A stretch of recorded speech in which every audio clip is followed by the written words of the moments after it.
Okay guys, so you think it's a good idea to clean up your bolt and you're getting into it and you accidentally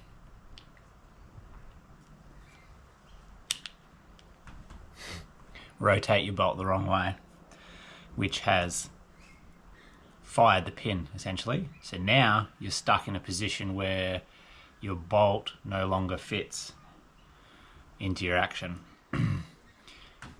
If you look very closely as to how these things work, what's happened is I've rotated it the wrong way if I was going to clean my bolt and take the shroud off. So I've taken the spring-loaded bolt pin and slid it down this ramp here. Now, all you got to do is twist it back the other way. But that pin is incredibly tight. So the quickest way I've seen, grab yourself a screwdriver, tape the end of it 2-3 times over so it's not going to scratch anything.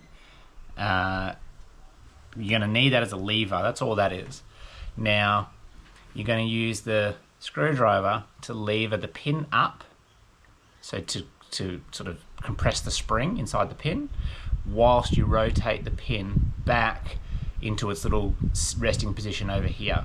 Now, the easiest way is to use the flat-headed screwdriver, and you're going to counterlever against the, what would be the fulcrum here. Okay, so you've got a long lever, fulcrum, short lever, if you're into that. And all you're going to do is see how you can make that pin move with the lever. Hopefully you can see that. So you can decompress that, and all you got to do then is two things at once.